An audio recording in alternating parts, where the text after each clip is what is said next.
Hi, I'm Janelle Joseph, and my role at U of T is as an assistant professor in the Faculty of Kinesiology and Physical Education.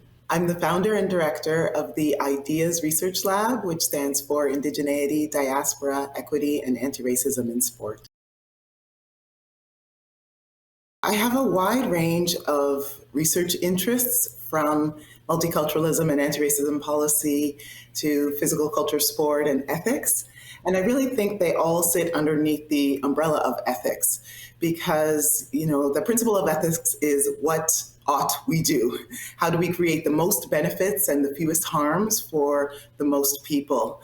And so I'm interested in how we can create accessible physical activity for racialized people, particularly Black communities, and thinking not just how we can include Black people into mainstream opportunities that are already offered, but how we can shift our understandings of sport and physical cultures to include music, to include ancestral cultures in mainstream sports so that Black people can see themselves fully represented among leadership, among sport administrators, and among the kinds of physical activities that are offered. I think that was the original promise of multiculturalism, that we could bring all of our heritages and cultures into one space and learn from each other and benefit from each other's cultures.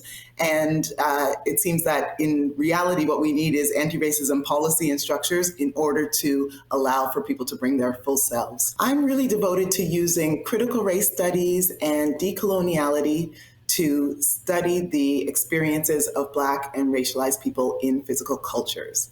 I'm a storyteller, and so I really want to bring people's stories and experiences to the forefront so that they can be seen and heard, so that others can learn from our experiences, and so that we can, at a basis, preserve human dignity. We know that physical activity is important for health, for physical and mental health. And so I think we should be looking at those most marginalized populations within our society and considering how can we advance their health? How can we celebrate their health? Recognize the things that are going well, as well as create opportunities for new experiences, and particularly moving into leadership and entrepreneurship and enjoying the full range of what sport and physical cultures have to offer. What we do here is, within a range of different research projects, we are engaging with people, hearing about their experiences, and sharing those widely through digital storytelling, through the articles, publications, and presentations that I'm able to create with a group of graduate students. I have a fantastic research lab that has 5 of my own graduate students and 5 additional research assistants. And together we're collecting stories about university sport, about community sport. We're looking at physical cultures such as dance and capoeira, martial arts. So really trying to capture the full range of what's happening in Black communities, particularly in the Greater Toronto area, and the ways that those local communities are connected to diasporic communities across the world.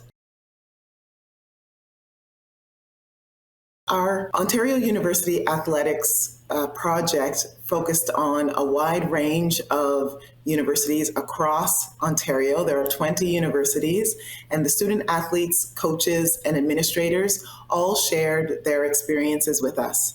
So we were able to create a study that focused on 4 main findings. One was around the demographics of the Ontario University Athletics. Another was about the experiences of racism. Thirdly, we looked at knowledge of racism, and fourthly, tools for anti-racist change. So I can talk about each of those in a bit of detail. The experiences of racism, we weren't surprised that a wide range of student athletes, coaches, and administrators had experienced racism, from anti-Asian hate related to COVID-19 pandemic to Black coaches who couldn't get hired or promoted into head coach positions despite their extensive qualifications. So there were a wide range of racisms presented to us. One thing that was surprising was about the knowledge of racism. So those who were racialized and had experienced it could name it as a microaggression or bias or treatment discrimination. But many of the people who were in leadership positions, and we were able to interview all 20 athletic directors across the province, all of whom identify as white, And many of them had some difficulty saying where racism was. They described maybe naivete or, not being able to see it, knowing that it might be there, but that they just couldn't name an example.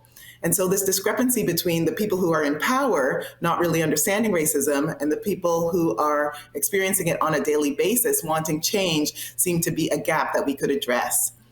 The demographics portion of our research really showed that while overall the racial demographics in the Ontario University Athletics is similar to the entire province of Ontario, there are gaps. For example, most of the racialized athletes are represented in a few sports, basketball, football, fencing, for example, and the majority of those leaders would identify as white. So there's a lot of work to do. And that's where the tools for change come in. We really wanted to focus on what can be done differently. And we got lots of recommendations through over 100 interviews and focus groups with recommendations for specific change around education, around recruitment practices, around the kinds of supports that people need, which is specific to mental health supports that are culturally competent. And most importantly, avenues for accountability. Many of the student athletes, coaches, and administrators suggested to us how the organization can hold itself accountable by sharing its data, by telling the stories, and making sure that more people feel welcome and are welcomed into the organization.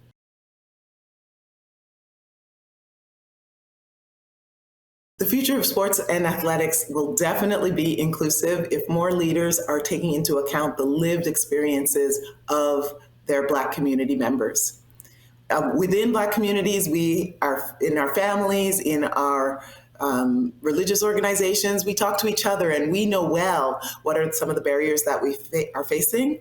But professional organizations, elite sport organizations, recreational organizations, even those that are tied to schools and universities can do better to recognize those stories, name those stories, celebrate successes where they are, and create structural changes. We need to really see concrete changes in terms of hiring so that people can see themselves represented in leadership, but also policy changes so that people know where to go and who they can talk to if they do have a problem. So I'm really hoping that my Ideas Research Lab will continue its research in relation to those who are in leadership positions and create more opportunities for all folks to be included and welcomed in the organizations.